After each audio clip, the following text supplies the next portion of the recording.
Christian morality. I would say this.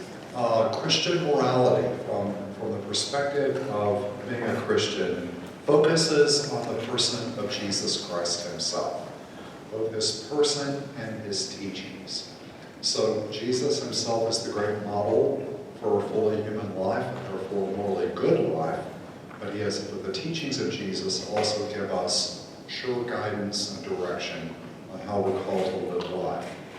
And to start with that thought in mind, you know that throughout the Old Testament that God guided and shepherded his people. He gave them the commandments to guide their earthly life.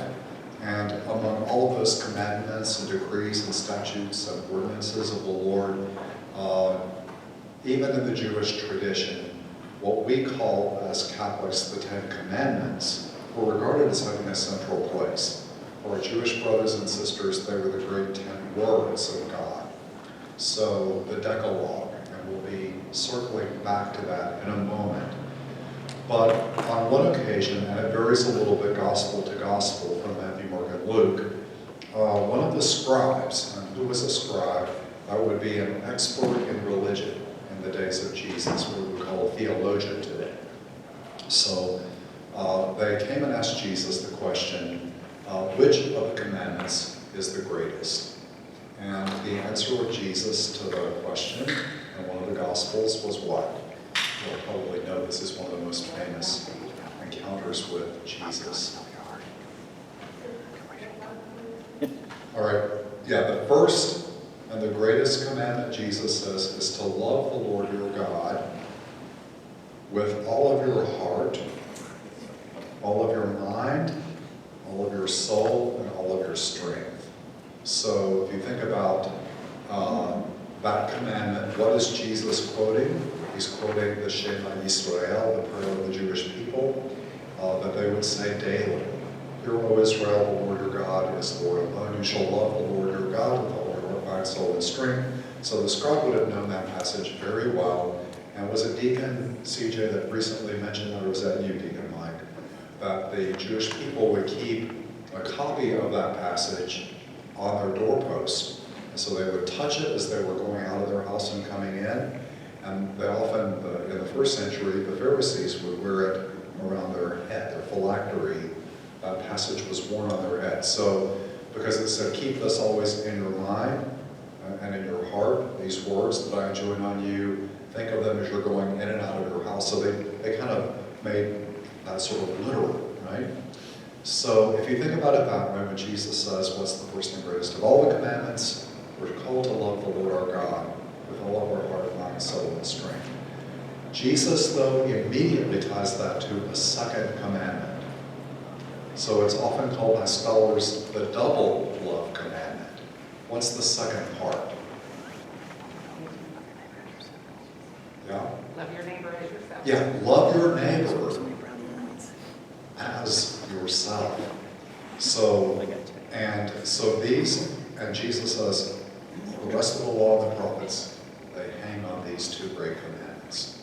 So in a sense, if you understand rightly what it is to love the Lord of God with all your heart, mind, and soul, and love your neighbor as yourself, Paul puts it this way, you have fulfilled the law. That's what Paul says in his letters. The one who loves has fulfilled the law. St. Augustine, centuries later, in giving counsel to his Christian community, will say, love and do what you love. That was the conviction he had about properly ordered love. And we also have a prayer in the Catholic Mass that comes up periodically in the collect, the prayer at the beginning. Help us, Lord, to love you above all things and to love our neighbor as ourselves.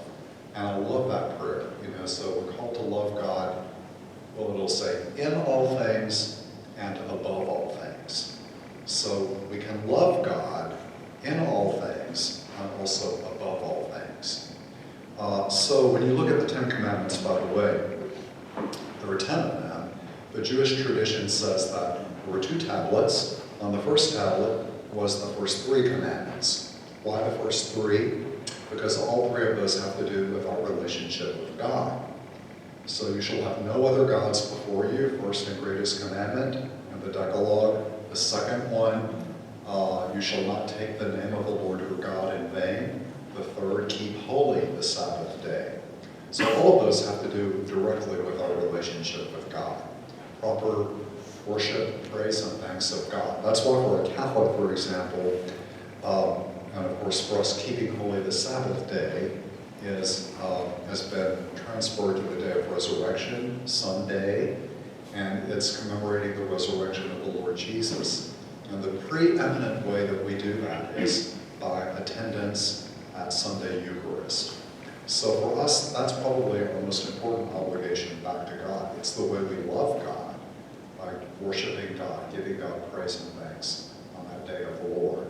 And the evening vigil Saturday before is also part of that great celebration. The rest that we do on that day is also important, but it is the presence of the Eucharist that is the defining most important element of that for us Catholics. The second thing, of course, that we're called to do with God is to follow the commandments of God. So we do what God commands us to do. We're loving God in that regard.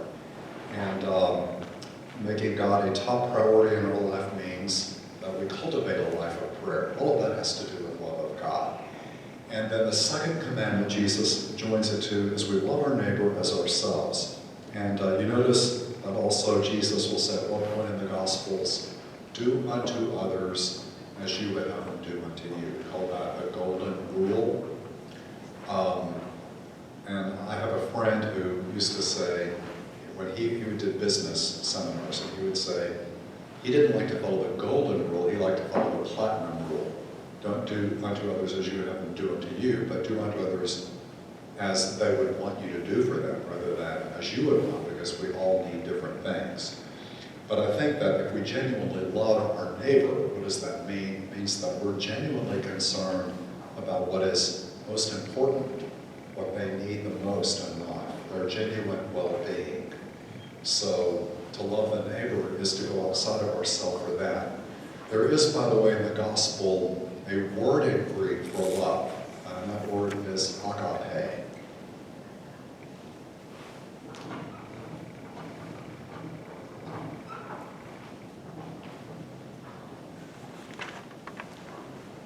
And that word in Greek is the most selfless kind of love. So it's selfless love that God has for us that we're called to mirror in our own lives. Other Greek words for love, like eros, are more the passionate love that invite young people to become husband and wife in the long run. So that passionate eros is a different kind of love.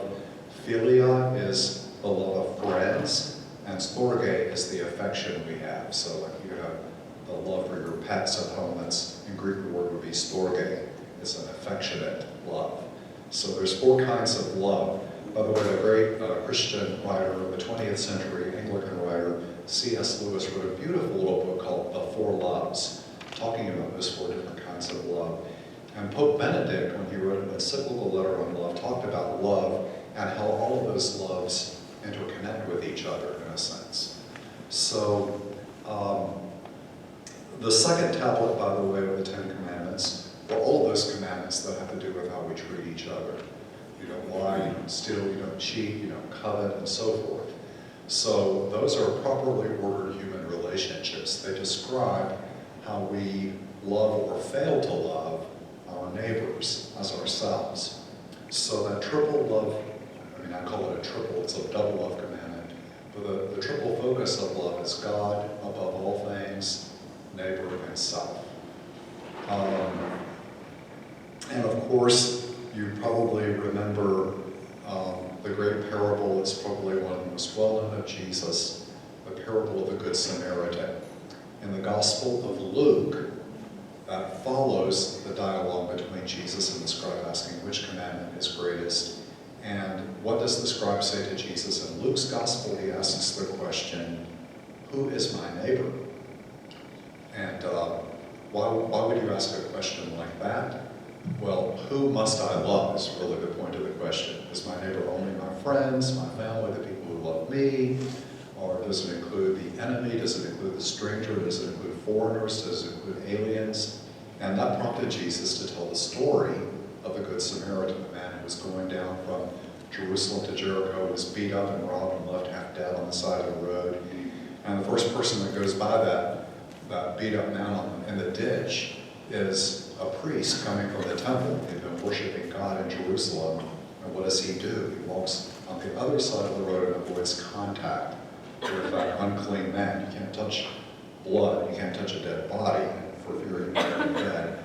But Levi does the same thing, who helps the priest in the temple. He switches over to the other side. So in the first century, those would be your good guys, right? Be like me telling the story of the 21st century and saying, well, the first person who walked by was the doctor, and the second was the police officer or the priest. So the respectable people in society who should help their neighbor out, none of them stopped to help. But it was the Samaritan that saw the man and went over to the ditch and lifted him up. And who were Samaritans? They were despised. They didn't keep pure religion. They were considered half-breeds. They weren't pure in their religion. So they were kind of like, you would say, not the Samaritan. Why, Jesus, why would you make the Samaritan the hero? But it was the Samaritan who was the hero, in fact, and he puts oil in the wounds. He puts the wounded man on his own animal, takes him down to the inn, and he pays the innkeeper to take care of him until he comes back. So the care for him is embodied. And then Jesus turns the man's question around. He asked, who is my neighbor? In other words, who do I have to love? And Jesus follows it up with a question, who was neighbor to the man in the ditch? And the scribe says, the Samaritan. And the reply of Jesus is, go and do likewise. Another way of saying it is, whoever crosses our path is our neighbor. So we're called to be neighbor by loving our neighbor, just as the Samaritan does in the gospel story. So Jesus' teaching makes clear, I think, what Christian morality is really all about. But I will add that apart from the grace that Christ gives us, we probably wouldn't be able to do that. So what does Jesus do in his life? He embodies the love of God for us. And we see that in some very powerful ways. At the night of the Last Supper, we'll see it in the ritual of Holy Thursday. What does he do for the disciples? He will wash their feet. Well, imagine what first century road was like. Muddy, dirty, nasty. He's washing their feet. And who washed feet in the first century? Whose job was it? It was the slave. And usually the lowest slave on the totem pole. You have the job of washing feet. You got the short straw. So when Jesus himself washes the feet of the apostles, he is showing them, he's embodying what genuine Christian love and service look like. And he even says to them at the end, you understand what I've just done for you? As I have done, so you must do. But he goes further, right, at the Last Supper. And then he says, and we have it in Matthew, Mark, and Luke, this is my body, this is me, given for you. And it points us to Good Friday, to what the Lord did for us on the cross itself. So what is the most perfect expression of God's love for us, if not Jesus on the cross, giving all that he is so that we can be freed from our slavery to sin and death. So to me, the moment of the crucifixion is that perfect moment that reveals God's love for us, because love involves pure self-gift for the good of the other. That's true agape, the Greek word for love. And ultimately, that's what we are called to be and to become. And in John's Gospel, Jesus puts it very eloquently. As the Father loves me, so I also love you. Live on in my love. And you will live in my love if you keep my commandments. And what are my commandments? love one another as I love you. So, to me, this is really what Christian morality is about. If every single one of us made that our life's goal, to love one another as we are loved by God, then our world would be an incredibly beautiful place. So every sin on one level or another is a failure to love our neighbor or ourselves or God properly. So that's kind of the essence of sin in a sense. Now, so if that's really what Christian morality is about, our next question might be what? Well, how do we know what the loving thing to do is? You ever wonder, what's the most loving thing to do in this particular circumstance? How do I best love? And this is where there are three important helps. One is the gift of human reason, right?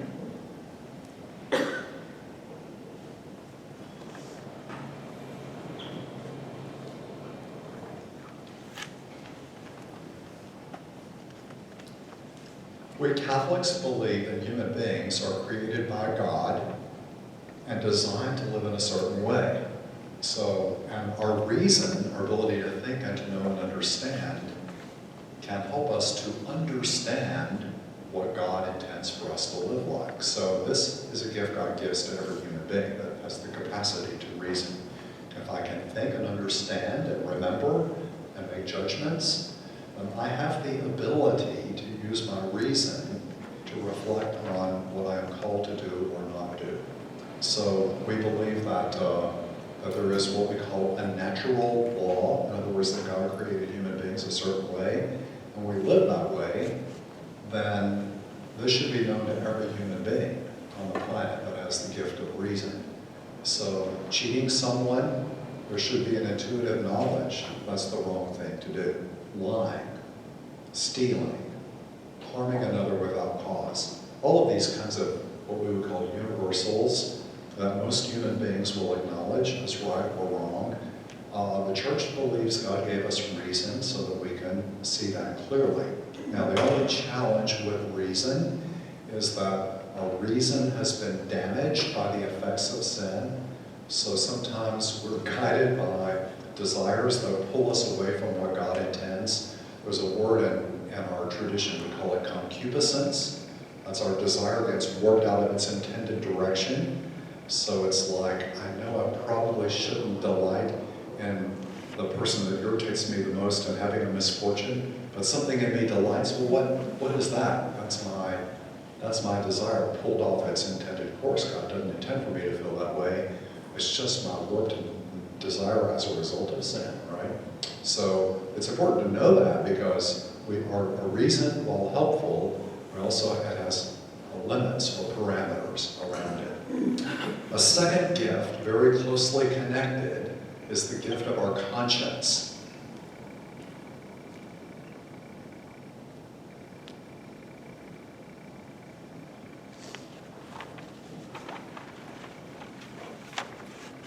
And this is where that handout's going to come in very handy. So pull up that handout now. And there's one side that says 178 on the left top, 179 on the right, you see that. And there's in bold print on the left-hand side, dignity of moral conscience. Does everybody see that? Okay. This is a document from the Pastoral Constitution of the Church in the Modern World from the Second Vatican Council, Gaudium et Spes. And paragraph number 16 gives a very clear description of what the Catholic Church means by conscience. So I want to go through this paragraph with you. So deep within their consciences, this is the English translation from the Latin original, men and women discover a law which they have not laid upon themselves and which they must obey. So when I say we're created a certain way, one time I was driving home to Lawrenceburg to visit my family, and I was bringing a baseball to my nephew. It was in the seat next to me. I went around a curve, and that baseball rolled off the seat into the floorboard on the right-hand side of my car. And foolishly, what did I do? I reached over to grab that ball because it was rolling around, and when I did that, I went off the road into the ditch, right? So my car started, I didn't have an accident, thank goodness, but by the time I got back up on the road, I was like, oh my, that was very dangerous. So driving my car in a ditch did not work well. It's not designed for ditches, right? But cars are marvelously designed for roads, and when I'm driving on a proper road, it works pretty darn well most of the time. So the analogy there is when we live as human beings like God created us to live, it works pretty well. But when we violate the way God created us to live, lying, cheating, stealing, etc., harming other people unjustly, then it's like trying to drive a car in the ditch. We experience a lot of painful consequences. That's the way God created us, right?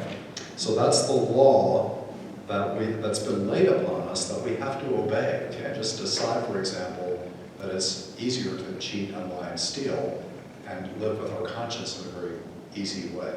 But we'll go further into this paragraph. His voice ever calling us to love and do what is good, to avoid evil, tells us inwardly at the right moment, do this, avoid that. So it's a general thing. Our conscience is always telling us, do the right thing, do the good thing, avoid evil things. And very specifically, right? Somebody cuts me off, and I just want to have that physical symbol of my response, that desire to do that. There's somewhere in me that says, don't do that, that's not good. And so that's my conscience speaking to me at that moment, saying, don't do what your impulse wants you to do at this moment, right? So that's conscience. It's interesting, it works before, if I'm thinking about it, and thinking about doing that, and my conscience is saying, don't do it.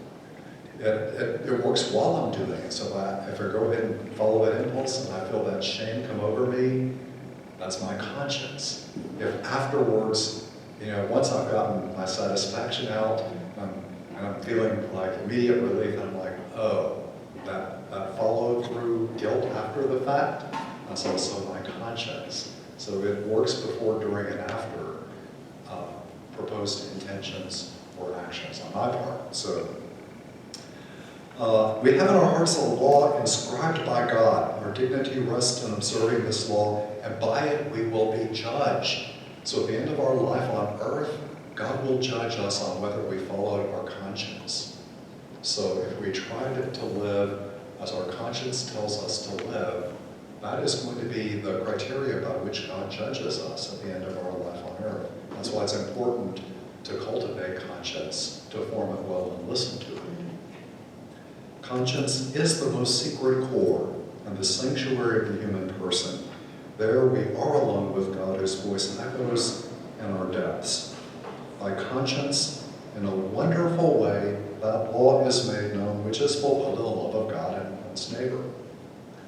Through loyalty to conscience, Christians are joined to others in the search for truth and for the right solution to so many moral problems which arise both in the life of individuals and from social relationships. So conscience is something that helps us as human beings, even beyond the boundaries of Christianity, to work together to build a world that helps all human beings everywhere.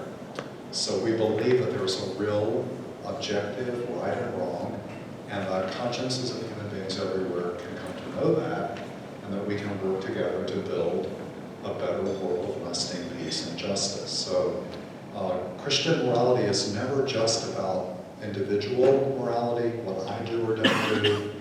It is about that, but it's also about what we do as community, what we do as nations, what we do as cities and states. So there is a communal dimension to morality, and the obligation of God resting upon every human is that we are working together to build a world where justice and peace, authentic love and freedom, all of the goods that make human life possible, that those thrive and flourish. And that human beings have to work to eradicate attitudes and programs and structures and systems that harm the conditions that help human beings to flourish and thrive. And Pope Francis has properly highlighted that also includes today the this beautiful planet that God has entrusted to our care. It sustains all human life. If we don't care for the planet, it will take care of us, to put it in a sort of a funny way. By the way, if you ever studied biology, it was a science major first in college, you study this ecology, you learn that every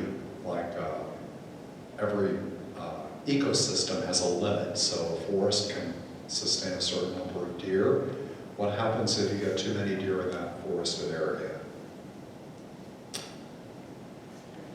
Well, they start dying. Yeah, they can't live. Right? It'll sustain a certain number of them, but beyond that number, they die. Same is true, by the way, of our planet. It has a carrying capacity, and at some point, if the human race is not prudent about how we use the resources of our planet, it will start killing us. So that's what will happen. It can't sustain us, an infinite number of human beings. All right, so that's why it's gravely important to care for the world that God has given us. It's part of what we call the common good of morality. So the more a corrupt conscience prevails, the more do persons and groups turn aside from blind choice and endeavor to conform themselves to objective standards of moral conduct. But note this, it often happens that conscience goes astray through ignorance, which it is unable to avoid without losing its dignity.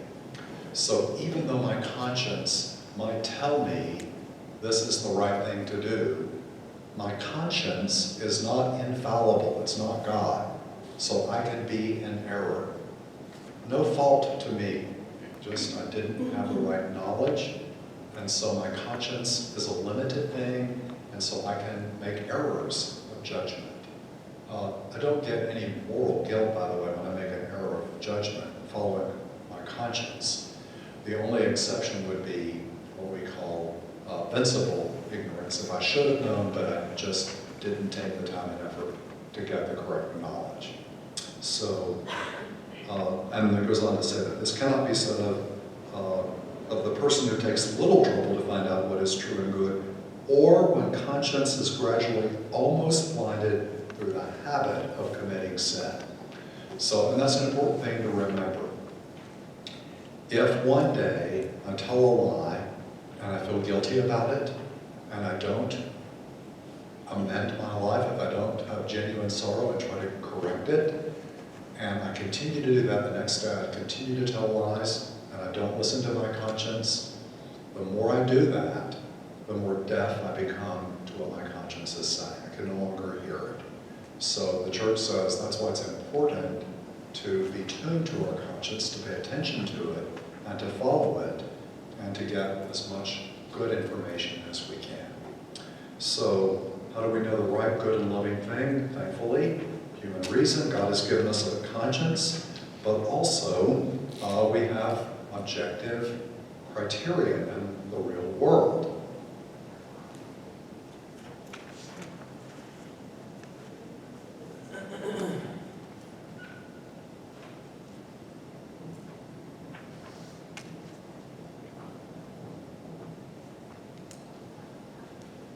Well, where would we find things like that objective criteria about what's right and wrong? I've already been quoting from them, the Gospels, the Scriptures, the teachings of the Church. So we have a whole tradition of Christian teaching, some of it divinely revealed in the Old and New Testaments, that reveal to us that which is right and good, and also reveals things that we do that are morally evil or harmful or destructive. So we're fortunate that we have both a conscience, but also the teachings of the church and God's divine revelation in sacred scripture and tradition. So those things are helpful guides. I always say, if you really, do you know Mahatma Gandhi was the great Indian leader who he really created a revolution in India where they threw off the British Empire. And they did it in a non-violent, passive resistance. Didn't use any violence against the British, but they would not give up either. Non-violent, passive resistance. Well, he learned that preeminently from Jesus. He read the Sermon on the Mount every morning and every night. So twice a day, Gandhi read the Sermon on the Mount. So Matthew chapter 5, 6, and 7. I would dare say, if you read those 3 chapters regularly and think about what Jesus is saying, you get a pretty good guide on how to live a good human life. You can also look to places like 1 Corinthians 13, when St. Paul describes love. You can also look to other places in his letters where he tells the Christian communities, if you want to follow Christ, this is the way you live your life. So he gives some very beautiful, evocative descriptions. You have only to look to the parables of Jesus, like the Good Samaritan, and his actions and words to discover a lot of other objective criteria, as it were. All right, I want to pause for a moment. Questions, thoughts, observations, or insights?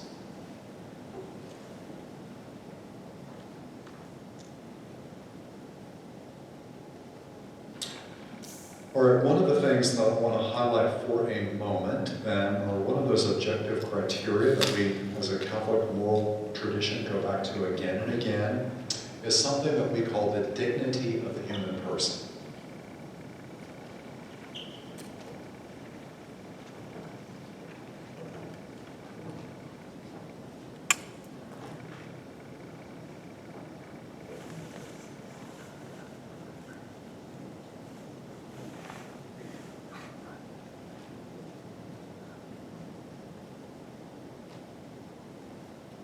And the second thing that Catholic moral teaching goes back to again and again is something called the common good.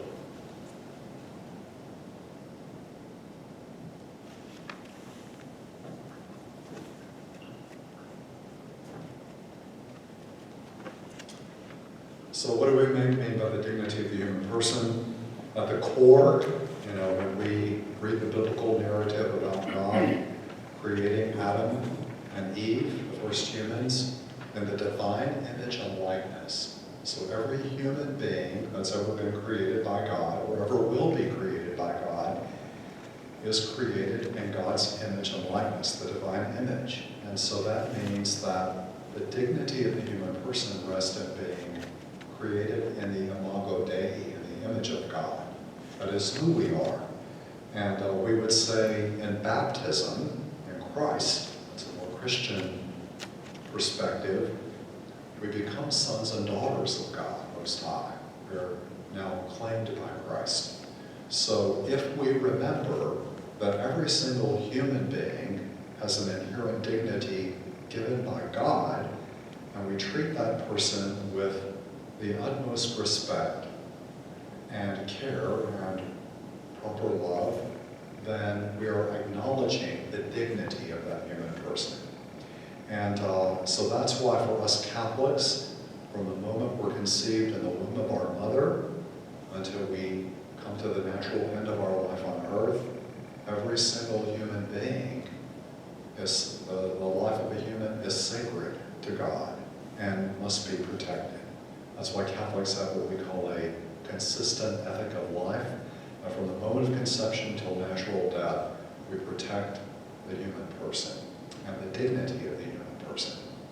So that's why we are work to eradicate poverty throughout the world. That's why we work to welcome immigrants and newcomers to various lands of the planet.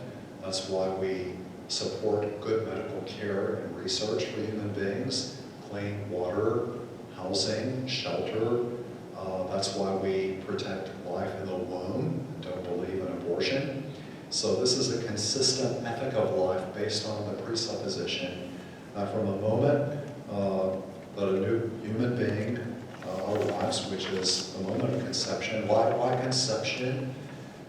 Human life doesn't start then. The sperm is already alive, the egg, the ova is already alive, but when the two come together and that genetic information is exchanged, there's a whole new genetic being, right? That's when a new human being exists, with a whole new set of chromosomes.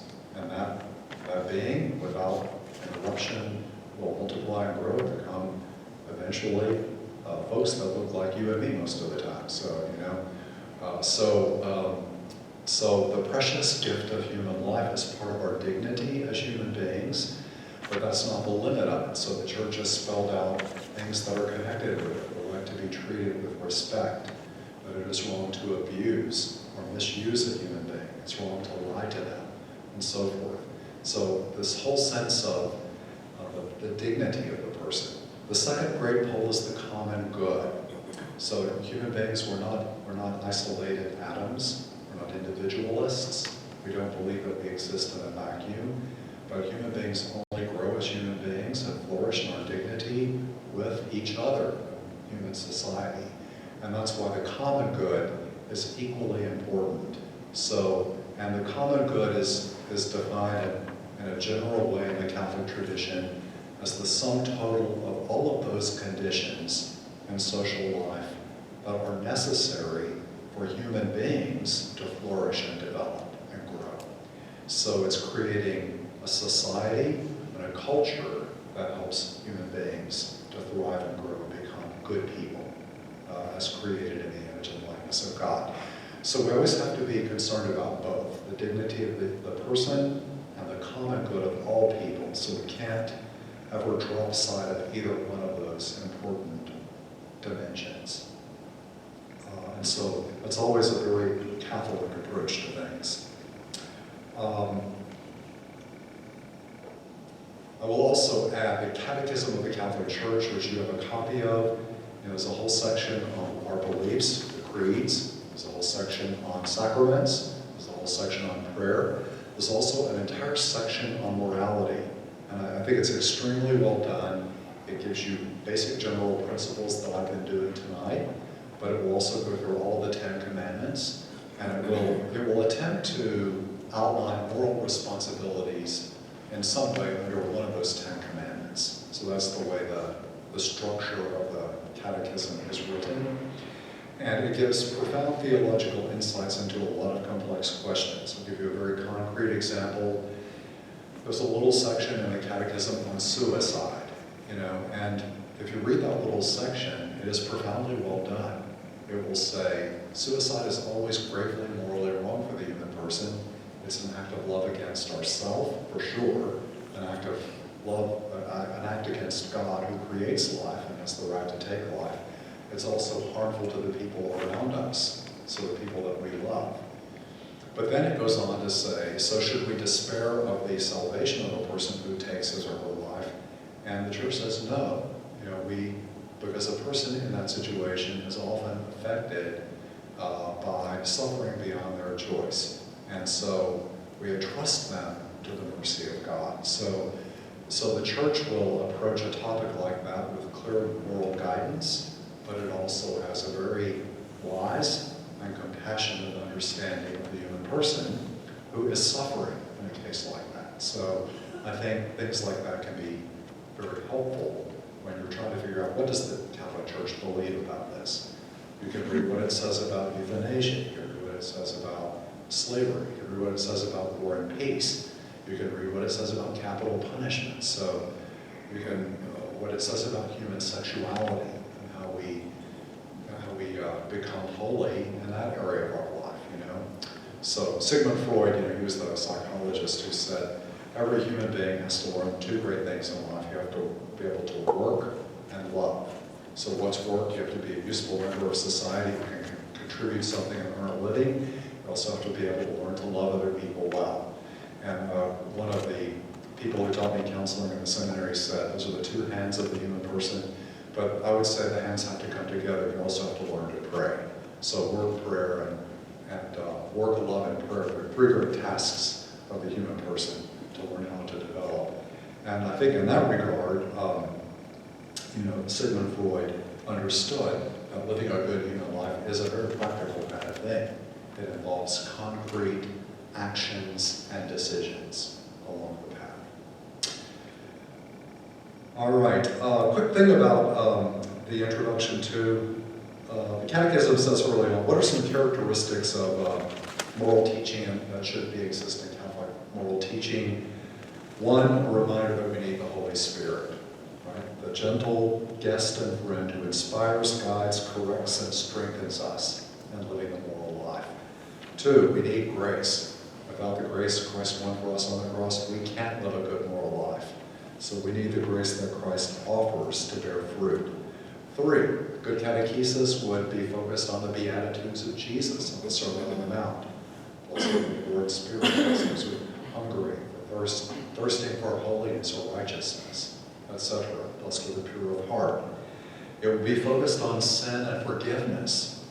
Important to note, I mentioned earlier this evening, every sin is on one level or another a failure to love God, others, or self properly. It's where we get off course. But the Catechism says, but you have to put sin and forgiveness together. None of us could live with our sin if we didn't also see the merciful gaze of God's forgiveness upon us. It's often God's mercy that enables us to accept our own sin along the path. Every catechesis should include what they call human virtues and Christian virtues. And the Catechism notes that we're attracted to the right by a disposition toward the good, and that beauty attracts us to do the good thing. The Christian virtues, of course, are faith, hope, and love, and the saints give us good models. Every catechesis should focus on the twofold command of love and the 10 Commandments of the Old Testament. Every one of them should remind us of the importance of being part of the church and trying to live out a good moral life, and of that communion of saints that's encouraging us on to live toward Christ. And it notes that Jesus Christ himself is the first and last point of reference, so every Catholic catechesis is Christ-centered, Christological, and if you could tell anything by my presentation tonight, then you can probably sense that the way I approached the topic tonight comes straight from the way the Catechism says we should be talking about catechesis and the moral life. The only other thing I would add is there are certain attitudes of the heart and mind that help us to live a good life. We call these things virtues. 3 are what we call theologal, most closely related to God. What would they be? You don't know these, for sure. Faith, hope, and love. Yeah, a good moral life is full of faith, hope, and love from a Christian point of view. There's 4 more. They're called cardinal virtues. Anybody know what the other 4 are? You can go cheat with our stained glass window if you need to. Temperance. Temperance is one. All right, now let's talk about temperance for a minute. Balanced use of all created things. You don't want to eat or drink too much or too little, or or just human desires. They have to be balanced. That's temperance. Prudence, which is the faculty to make a good judgment about the right thing to do, using conscience and moral reason to know the right thing to do here and now. Is it prudent for me to mention that a person really looks terrible today, they forgot to put their makeup on? That wouldn't be very prudent, right? So prudence is that practical virtue that helps me to make the right decision in a moment, right? I'm using her crazy thing. And the third? Justice, yes. Justice, treating others rightly. And fourth? I can't either unless somebody else knows. Oh, fortitude, yeah. That's you've got the energy to stick with this. You don't give up when the going gets tough. So you can, and Aristotle and St. Thomas Aquinas both said, with those 4 virtues, prudence, justice, fortitude, and temperance, you can practice them. It's like practicing golf. The more you practice them, the better you become at that. The more prudent you try to be, the more you exercise fortitude, the more you try to practice being temperate, the more you try to do the right thing and do the just thing. The more you practice these, the better you become at that. The less you practice them, and the more you practice the opposites, the worse you become. Whereas faith, hope, and love, we believe, are gifts from God that are infused in us that we can cooperate with. So they're gracious gifts. Okay, what's the opposite of our virtues? All right, what kind of sins? Deadly ones, or what we call the capital sins, of the vices. If you go cheat, you can go look on the stained glass windows here at St. Henry. We've got 7 vices or deadly sins on the opposite wall. All right, so let me see if we can get these named. Some of the vices or deadly sins. Gluttony, yeah, that's eating or drinking too much, or Sloth. Sloth, yes. The old word for that in the ancient Greek was acedia or acedia, and it described this immobility before God, that sense of not being able to make forward progress, but being stuck. Sloth, gluttony, lust, disordered human sexuality. Envy. And envy robs us of happiness, doesn't it? I feel like I don't have what I need.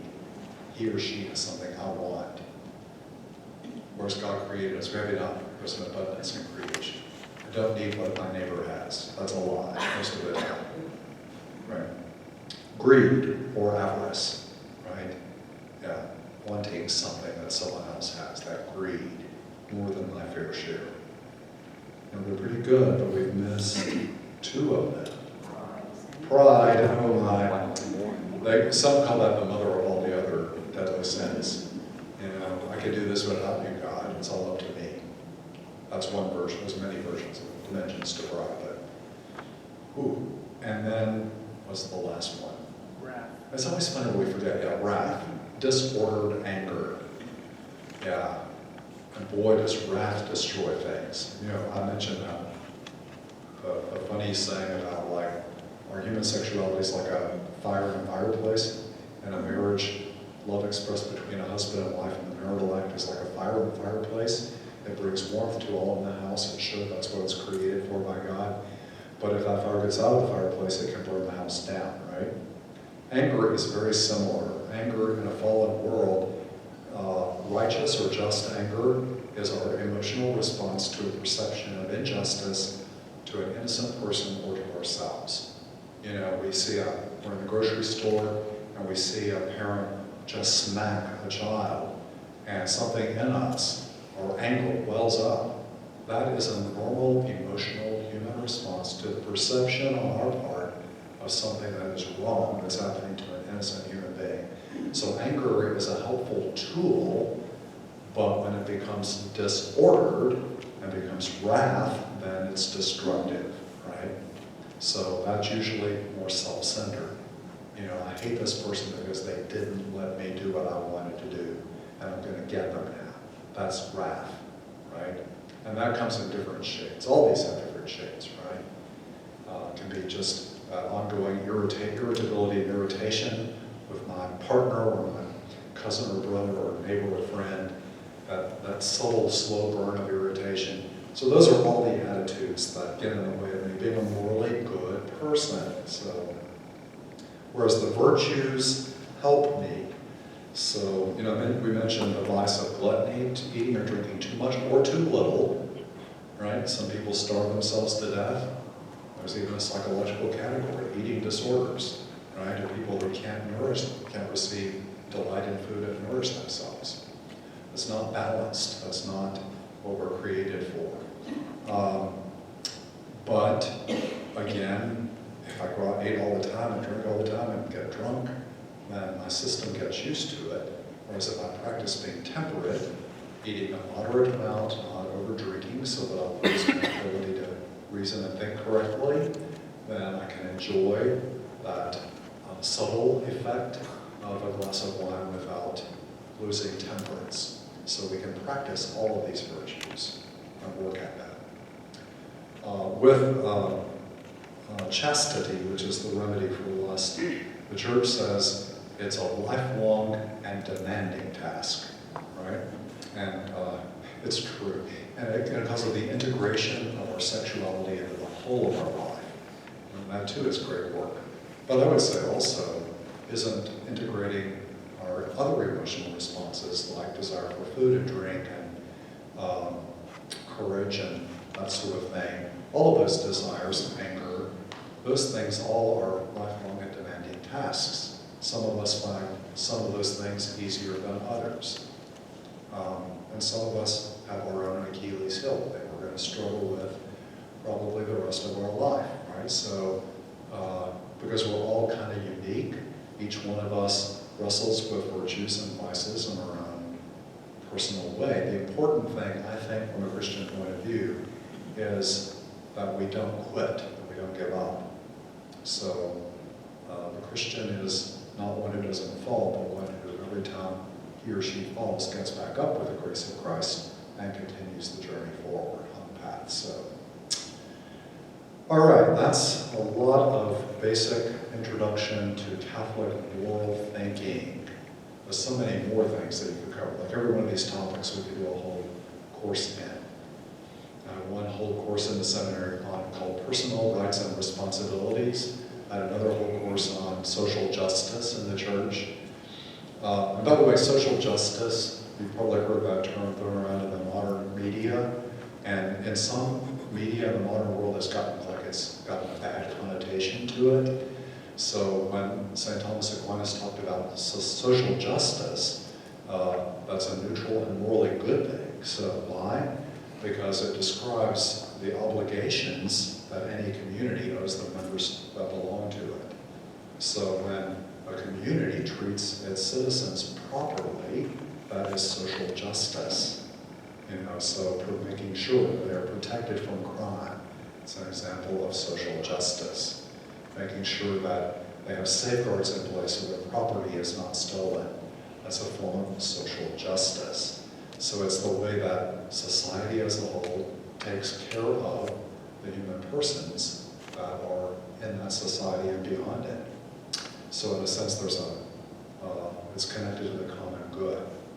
So justice is an individual thing, and I have to treat you rightly, but also society has to treat all of us rightly, and that's social justice.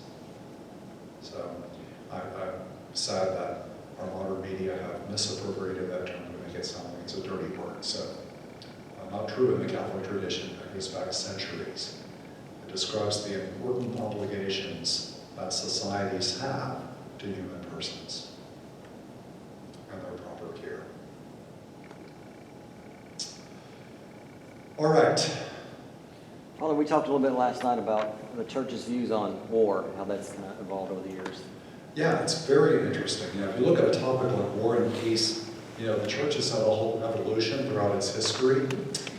Jesus himself in the Gospels, if you just read what Jesus himself says, you could easily conclude that Jesus was a pacifist. Why?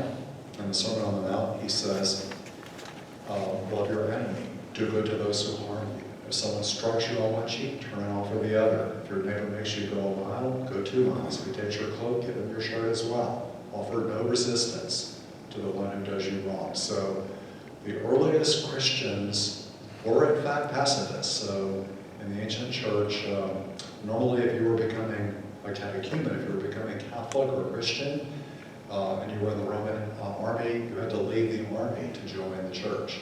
So St. Martin the Great is an example of that. You have other saints in the early church who did likewise. So what happened was that, as you will know, is that Christians were for the first 300 years persecuted by the Roman Empire, and they did respond as pacifists. They did not fight back with violence against those who put them to death. But once Christianity became the legal religion of the Roman Empire and the Germanic tribes, the barbarians as they're called, were invading, and Rome was under threat, it was St. Augustine, who more than anyone else in the early church, began to reflect on, well, is it always wrong to use necessary force to protect an innocent person from an unjust aggressor, or is it wrong to defend yourself? And that's the whole where the whole just war theory was developed in the Christian tradition. So, and Augustine's conclusions were that a genuine authority, like the empire, or we would say a country today, that we do have the ability, the right to defend ourselves and also to defend the innocent. But there are always moral parameters around it. You can only use the force that is necessary, so you can't use lethal force if it's not required. So if you have to defend yourself, that doesn't give you free will to kill the person who's attacking you. If there's a way that you can defend yourself without doing grave harm, you're obligated morally to do that, actually. So you can only use lethal force when there is no other alternative. And so the Christian tradition will never say it's morally okay to begin a war, to be the unjust aggressor. but it is, if you have the ability, you can defend yourself or an innocent third party from an aggression, but it has to be done proportionately. And so you could start looking at just war theory and ask, did what happened, for example, in Israel, clearly what Hamas did to Israel was gravely morally wrong, no question about that, unjust. But you could also say, does Israel have a right to defend itself? Yes, it does. But it's required to follow moral boundaries when doing that. And you could study Catholic just war principles and look at the information on the ground and make a determination, is that force being used in a way that respects the dignity of the human person and the principles of just war? And it could be an interesting discussion, because I think there could be arguments made that no, they're not using proportionate force. You have to use every effort you can to protect innocent life, civilians, for example. You may not use indiscriminate weapons that destroy good and evil alike. That sort of thing are all part of the just war theory that developed in the history of the church. So complex, that's when you start looking at that kind of a complex question that addresses something that big, morally very difficult to analyze all the different dimensions to it. But it's important that we do it, right? It's important that human life and all of its dimensions be governed by moral principles, or we become what? Animals in the end, if we don't have moral principles guiding every facet of human society, including war and peace, including the way we run prisons, including the way we police societies. All of these things are subject to moral scrutiny, and properly so. That's why God has given us a conscience by which to evaluate that. And I like the way it talked about people of goodwill have to work together to come to common solutions to the problems afflicting the human family. So in the end, I think about what is good. What is good?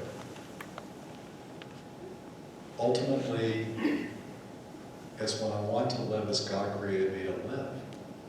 To be the son that God created me to be, or the daughter. To live as God created me to live in love for others. And of course, God would delight that my concern is not just for one person in front of me, but in the end, like God, that I care about the fate of every human being on planet Earth. That nobody should escape my concern. That I am as concerned for the starving children in Somalia as I am to the starving children in downtown Nashville. Now, it is true, and St. Thomas even recognizes this. We do have a closer bond with our family, and therefore our obligation to care for them is greater. So I better be more concerned for the child under my roof than I am for the stranger down the street. If I failed to love my own family, then I felt grateful, right? So I can't be out loving the poor in the neighborhood if I don't care for the kids in my own house. Right? So love does begin with those whose responsibilities I'm closest to, right? So my concern has to be for, we have circles of concern, but my family, my friends, this community of St. Henry, which is my responsibility pastorally. But in the end, the heart of God is concerned about every human being everywhere. God plays no favorites. So if I want to have the heart of God, I want to be concerned about every human being everywhere on planet Earth. Now and in the future, right? Because the things we do today will affect future generations. I want to be concerned about them too. Don't want to leave them a worse world than I found, right? I want to leave it better than I found it, God willing. All right, I think that's a lot for one night, so you guys can go to tables, and if there are questions at the tables for discussions tonight.